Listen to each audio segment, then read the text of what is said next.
할렐루야. 산부 예배 참석하신 여러분들을 환영하고 또 주님의 이름으로 축복합니다. 목사님이 어제 저녁에 제가 전화를 했더니 집에서 은하하고 놀고 있더라고요. 사실은 연초에 제가 우리 목사님한테 목사님 이제 저는 주일날 참석해서 목사님 설교 듣고 예배 드리는 것이 가장 좋고 은혜스럽습니다. 그동안에 다섯째 주들은 그 달 마지막 주일에 제가 설교를 했는데 올해는 그것도 안 했으면 좋겠습니다. 목사님이 다 하시면 좋겠습니다. 그랬더니 목사님 좀 조금만 더 해주시면 안 될까요? 저한테 말씀을 하셔서 제가 순종하는 마음으로 그럼 그렇게 하겠습니다. 허락을 했습니다. 사실 제가 이제 목사들의 마음을 잘 알아요. 목사님들은 일주일 내내 다음 주일 설교를 등에다 지고 다녀요.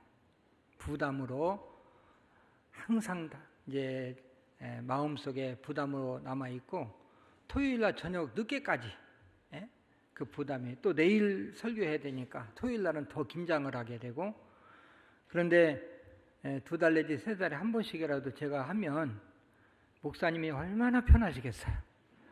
제가 이제 그 목사님의 마음을 알기 때문에 제가 이제 허락을 했습니다. 저는 사실 우리 목사님 말씀 듣고 예배 드리는 게 너무너무 좋은데 또 목사님 우리 또 당회에서 이렇게 허락도 해주셔서 너무나도 감사하고 저도 이번에 그 효 잔치에 제가 꼭 참여를 했어야 되는데 아주 음식이 너무너무 맛있어 보이는데 그걸 못 먹어가지고 제가 오늘 아주 배가 살살 아파요.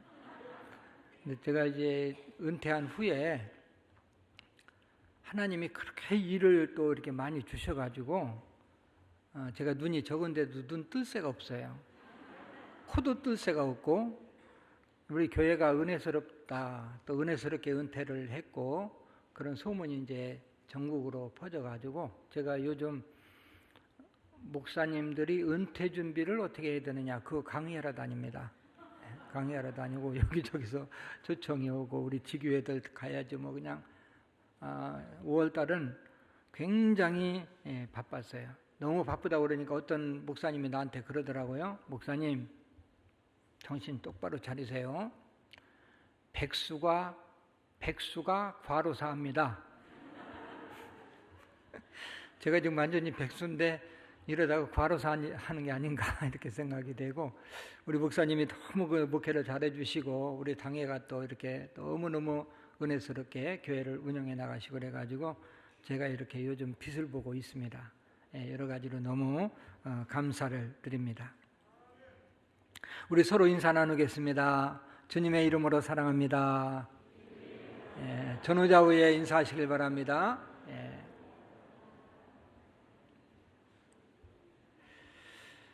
오래전 일이었습니다. 성도님 한 분이 등록을 하셔서 신방을 갔어요. 예배를 드린 후에 대화를 나누면서 여러 가지로 권면을 했습니다. 성도님 이제 교회에 오셨으니까요 예배에 열심히 참석하셔야 됩니다. 공예배는 공적인 예배, 성도면 누구나 드리는 예배인데 주일 낮 예배, 오후 예배, 수요 예배입니다.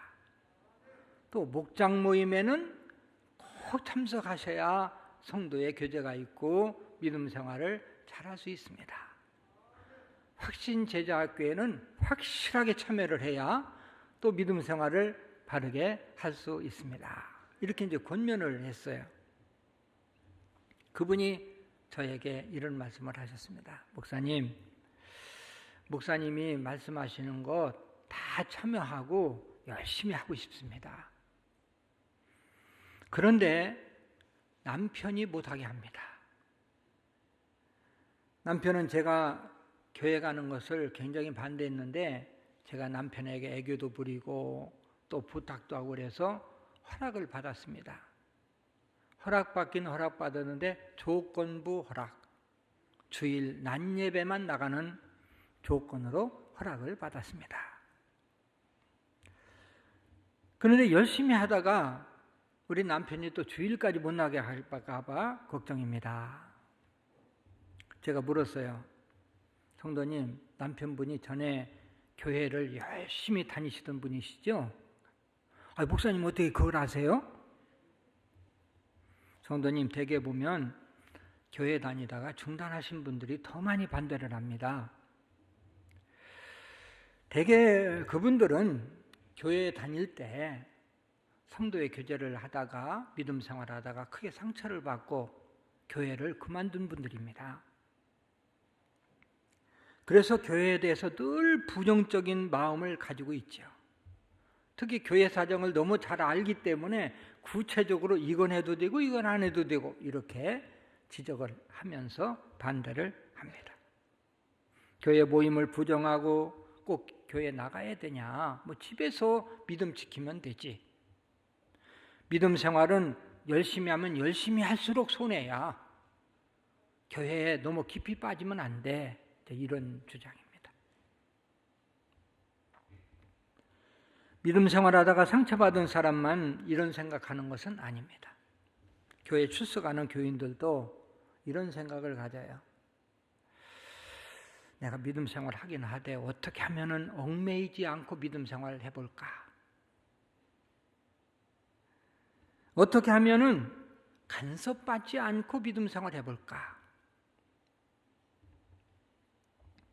믿음 생활하다가 상처받은 분들뿐만 아니라 이런 생각을 가지고 믿음 생활하는 교인들이 점점 늘어난다는 거예요. 믿음에는 두 가지 양면성이 있습니다. 하나는 개인성이에요. 신앙의 결단은 하나님과의 개인적인 관계에서 시작됩니다. 구원은 하나님과의 관계에서 내 스스로 예수 그리스도를 나의 구주로 영접함으로 이루어져요. 구원은 개인입니다. 구원은 누구도 대신할 수도 없고 또 내가 가니까 함께 갈 수도 없고. 키르케고르라는 신학자는 이렇게 말했습니다. 신앙이란 하나님 앞에 한 개인이 홀로 서는 단독자의 결단이다. 또 하나는 단체성이 있어요. 개인적으로 예수를 영접해서 구원받은 사람은 교회라는 공동체의 지체가 되는 거죠. 성경은 교회와 성도와의 관계를 몸에다가 비유를 합니다. 예수 그리스도는 머리요, 교회는 몸이요, 성도들은 지체다. 한 몸이라는 것입니다. 또 예수님은 포도나무요, 우리는 가지다. 신앙 공동체에서 떨어져 나오면 믿음 생활이 불가능하다. 이런 말씀이죠. 오늘은 성도의 교제라는 말씀으로 제목으로 말씀을 나눌 때 많은 은혜와 도전이 되시기를 주님의 이름으로 축원합니다. 할렐루야. 자, 성도의 교제는 어떤 유익이 있기에 그렇게 성도의 교제를 강조하는가? 첫째는 성숙한 인격을 만듭니다. 성도의 교제말로 성숙한 신앙 인격을 만든다는 거죠. 자녀가 태어나면 가정이라는 공동체 안에서 자라납니다. 마찬가지로 예수 믿고 새 생명으로 태어난 사람은 교회 공동체를 통해서 성장해 나가는 거예요. 켈빈은 이렇게 말했습니다. 하나님은 믿음의 아버지요, 교회는 믿음의 어머니다. 성도는 어머니 품 같은 교회 공동체를 통해서 믿음이 성숙해 나간다는 거죠. 제 기억으로는 제가 어느 정도 성장한 다음에는 싸운 기억이 안 나요. 싸운 적이 없습니다. 그러나 제가 어렸을 때 나보다 3살 위인 그 형이 있었는데 그 형하고 좀 싸웠어요. 그때 싸우면 주로 먹을 것이 있을 때 서로 많이 먹으려고 싸운 겁니다. 나는 형과 싸울 때 막 속상할 때는 이런 생각까지 했어요. 형이 없어졌으면 좋겠다. 형이 없었으면 좋겠다. 왜? 형이 없으면 나 혼자 다 먹을 수 있잖아요. 근데 지금 생각하면 참 우스운 일이죠. 여러분이 잘 알고 있는 것처럼 자녀를 기를 때 하나밖에 없으면 뭐 인격 형성에 좀 지장이 있다 이렇게 말하잖아요.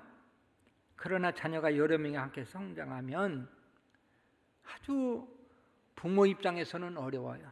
그런 아이들 입장에서는 싸우면서 또 인격 형성이 이루어지는데, 싸우면서 타협하는 법도 배우고 양보하는 법도 배우고 그러면서 성숙한 인격을 형성해 나가는 거예요. 믿음 생활도 마찬가지 아니겠습니까? 나 혼자 조용히 믿으면 무슨 싸울 일도 있고 다툴 일이 있겠어요. 상처받을 일이 어디 있겠습니까?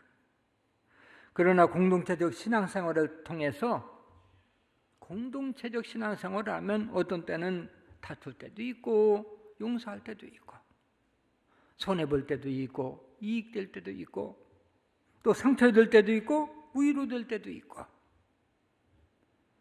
우리는 공동체적 신앙생활을 통해서 믿음이 성숙해지고 또 바른 신앙 인격을 소유할 수 있다는 사실을 믿으시길 바랍니다.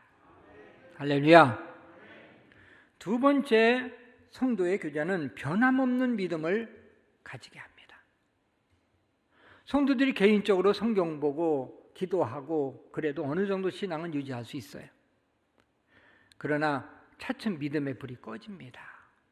여러분 장작불을 보세요. 같이 장작을 모아놓을 때 불이 활발 타오르고 지속적으로 탈 수 있습니다. 근데 활발 탄다고 해서 장작 하나를 떼어서 다른 데 놓으면 금방 꺼져버리고 말아요. 사람의 지체 중인 손이 몸에서 떨어져 나왔어요. 나는 다른 지체와 타협하기 싫어. 나 혼자도 존재할 수 있어. 안 되지요.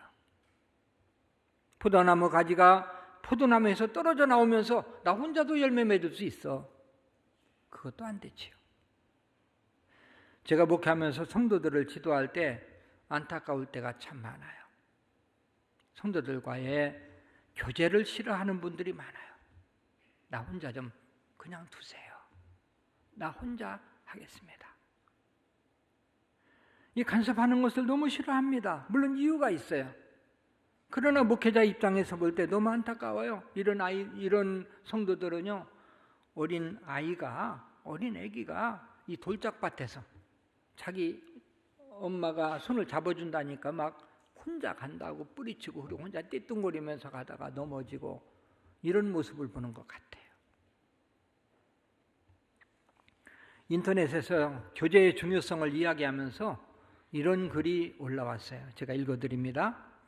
줄을 끊으면 연이 더 높이 날 것 같았다. 그러나 땅바닥으로 추락하고 말았다. 철수망을 없애면 가축들이 더 자유롭게 살 것 같았다.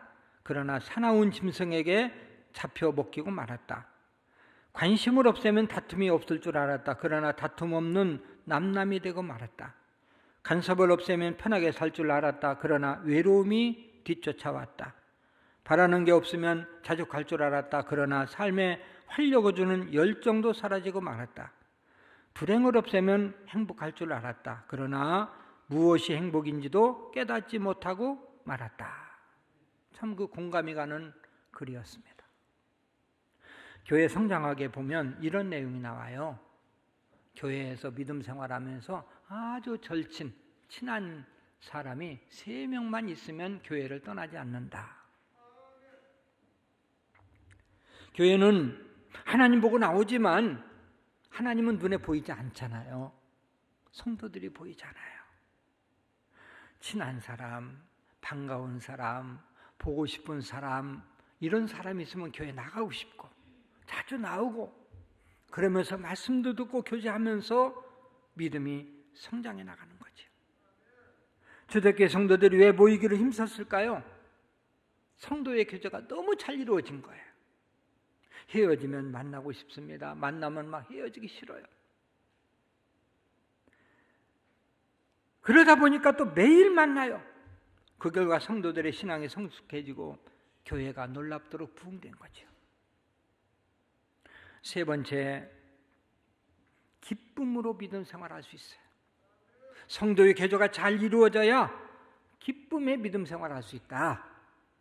자, 오늘 본문 말씀인데요. 뜻을 생각하면서 초대교회가 어떤 교회였는가를 마음에 담고 같이 읽어봅니다. 44절 제가 읽죠. 믿는 사람이 다 함께 있어 모든 물건을 서로 통용하고 또 재산과 소유를 팔아 각 사람의 필요를 따라 나눠주며 날마다 마음을 같이하여 성전에 모이기를 힘쓰고 집에서 떡을 떼며 기쁨과 순전한 마음으로 음식을 먹고 하나님을 찬미하며 또 온 백성에게 칭송을 받으니 주께서 구원받는 사람을 날마다 더하게 하시니라. 아멘. 오늘 본문 말씀인데요. 막 읽기만 해도 그 초대교회의 아름다운 모습이 눈에 보이는 것 같습니다. 초대교회의 특징이 있다면 성도들의 교제예요. 얼마나 만나면 기쁨이 있었으면 모이면 또 모이고 싶고 날마다 모여서 떡을 떼고 교제하고, 특히 초대교회 성도들은 유무상통하면서 물건을 서로 나눴어요.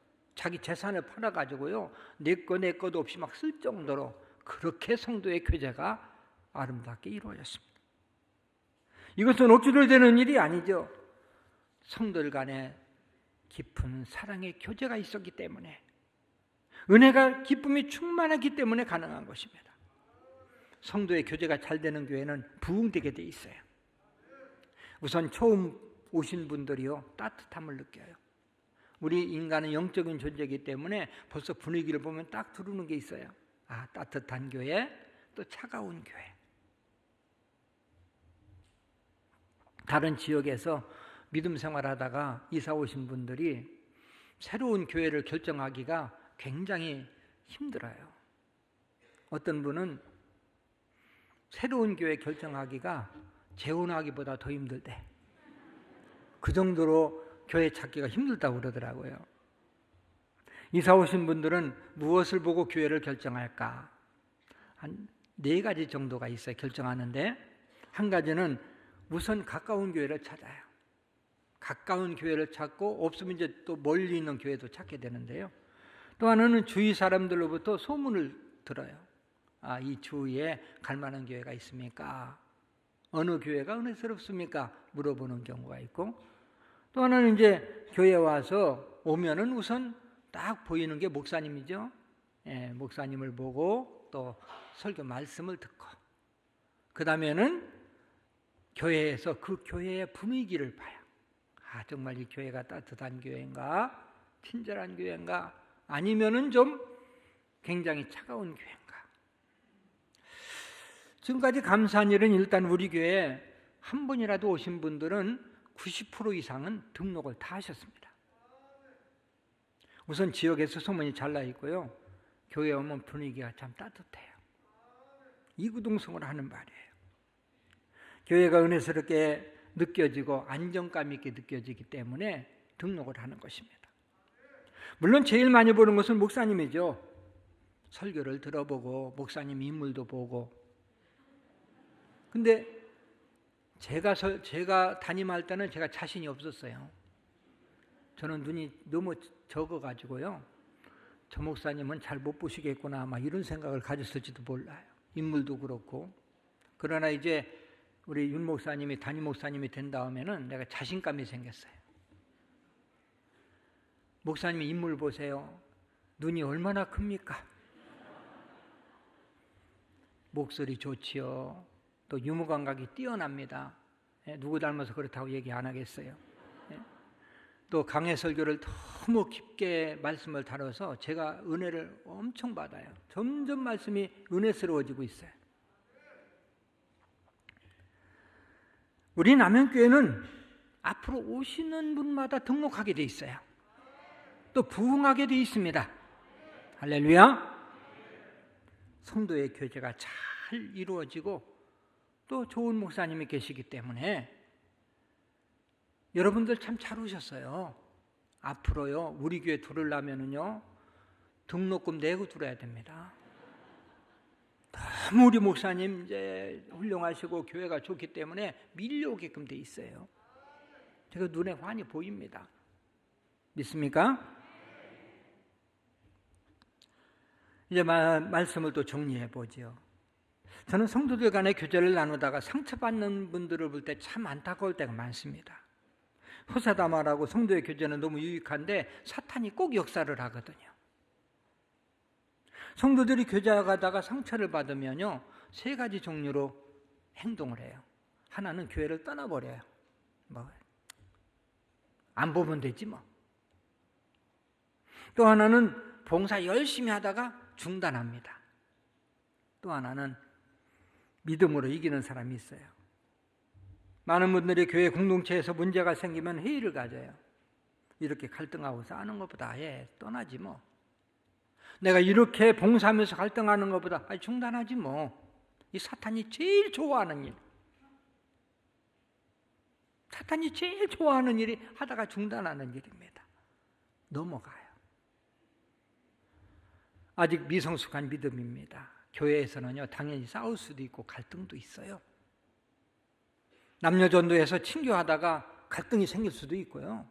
또 사역팀에서 막 봉사 열심히 하다가 또 거기서 다툴 수도 있고 상처도 있을 수 있어요.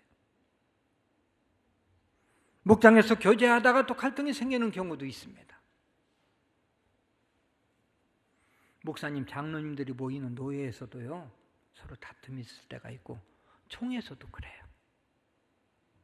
그래서 목사님들 중에는요, 나 저 싸우는 꼴 보기 싫어서 안 가, 나는 참석을 안 해.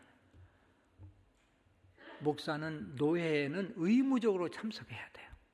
왜? 노회가 우리 호적이거든요. 노회가 소속입니다. 우리 목사들은 다 참석해야 되는데 꼴 보기 싫다고 참여를 안 해요. 꼴 보기 싫다고 교제 않는 성도들과 똑같아. 믿음의 수준이.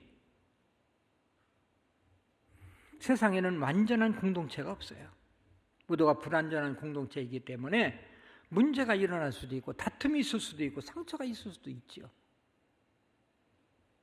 그러나 우리 주님은요, 사탄보다 한 수 위에 계세요.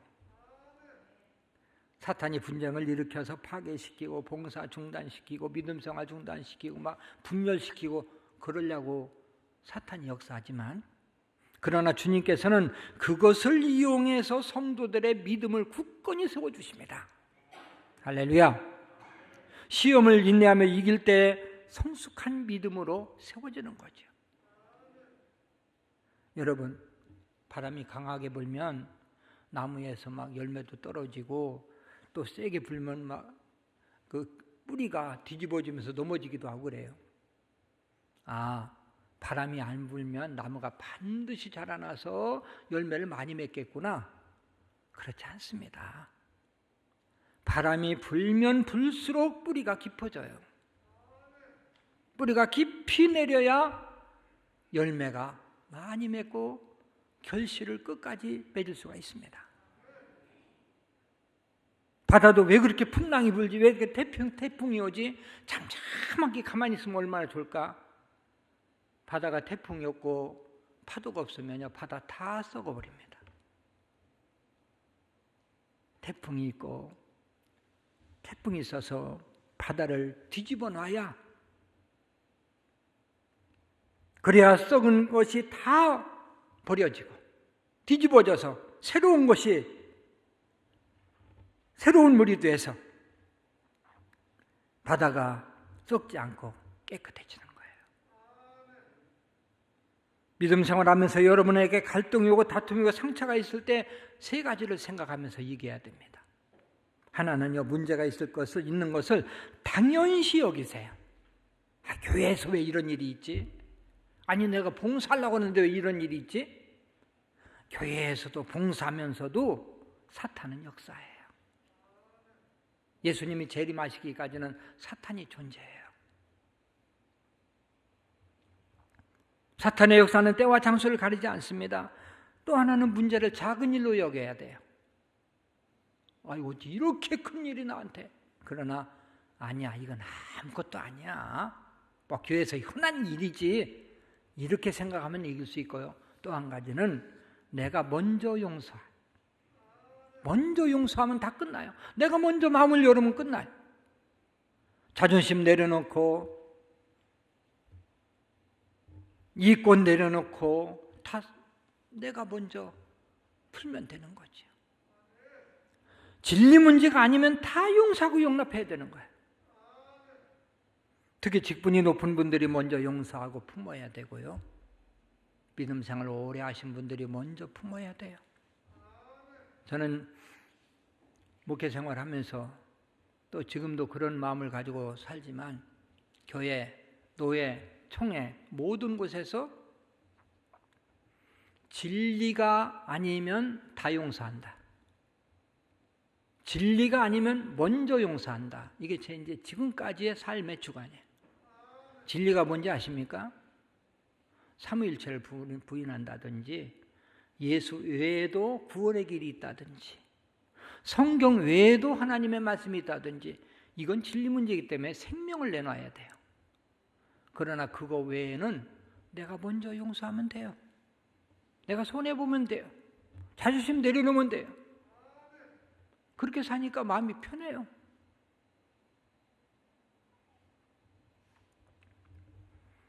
제가 섬기고 있는 노예에서 서로 다툼이 이제 노예하다가 다툼이 생기는데 후배 목사님이 놀래가지고 나한테 목사님 어떻게 노예에서 목사님 장로님들이 저렇게 다투는 일이 있을 수 있습니까? 그래가지고 제가 뭐라고 대답했냐면요, 아이들은 싸우면서 커요. 아이들은 싸우면서 커요. 뼈가 있어요. 그 대답 속에는. 아무리 목사님 장로님이라도 용서하지 못하고 다투고 싸우면 어린 아이에 불과하다. 믿음 생활의 초보다. 아무리 회당, 팀장, 목자라도 용서하지 못하고 다투면 어린 아이의 믿음에 불과하다. 초보다. 신앙연조가 아무리 많아도 용서하지 못하고 다투면 초보적인 믿음에 머물러 있다. 모쪼록 여러분은 성도 간에 어떤 문제와 다툼이 있어도 잘 극복해서 성숙한 믿음으로 승리하시기를 주님의 이름으로 축원합니다.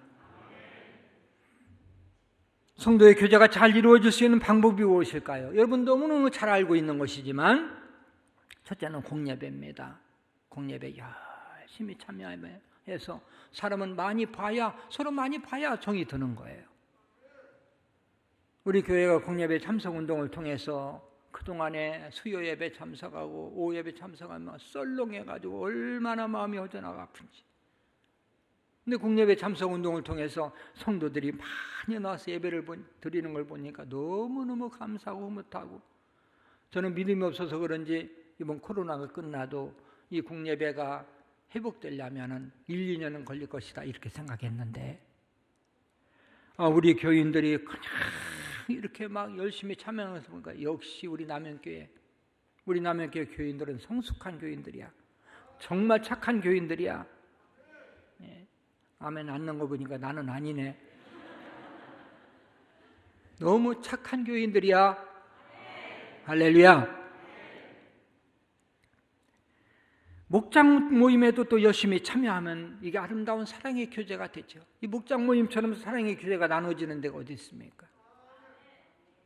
그래서 우리 목사님이 예배에 살아나고 목장이 살아나고 너무너무 표를 잘 정해서 그 표를 향해서 달려나가지 않습니까? 그래도 목장 모임에만 참석해도 믿음 생활의 안정권에 든다. 이렇게 우리는 평가하고 있어요.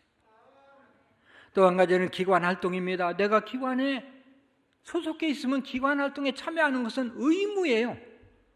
의무와 권리가 있지 않습니까? 내가 성도로서의 권리를 행사하려면 의무를 다해야 되는데 각 기관에서 활동하는 것도 의무예요. 활동하면서 서로가 교제가 이루어지는 거죠. 남전도회에서, 여전도회에서. 오늘 보니까 동료회 또 이렇게 모집을 하고 있어요. 너무너무 감사한 일이고요. 여러분, 동호회는 무슨 내가 뭐 교회에서 취미생활하고 이러한 개념이 아니라 교회에서 서로 교제를 나누는 겁니다. 교제 나누면서 같은 취미를 가지고 있는 분들과 같은 성향의 분들을 또 전도하는 그 목적이 동호회예요. 저는 동호회를 만들 때 세상 사람도 취미생활 다 하는데 그래 우리 믿는 사람은 왜 취미생활 못해? 좀 다른 것은 우리는 교회 안에서 성도들과 같이 하는 거야. 그래서 세상 사람들이 하는 거 다 우리 교회에서 하자. 그래서 동호회를 만들었는데 아직도 발전시켜야 될 부분이 굉장히 많지요. 여러분들 많이 참여하셔서 교제를 나눠야 되고, 또 네 번째, 교회 행사에 열심히 참여하는 것이 교제고, 놀러 참여하는 것이 아니라 성도의 교제. 그 다음에 교회 봉사에 참여하는 것도 역시 교제가 이루어지는 거예요.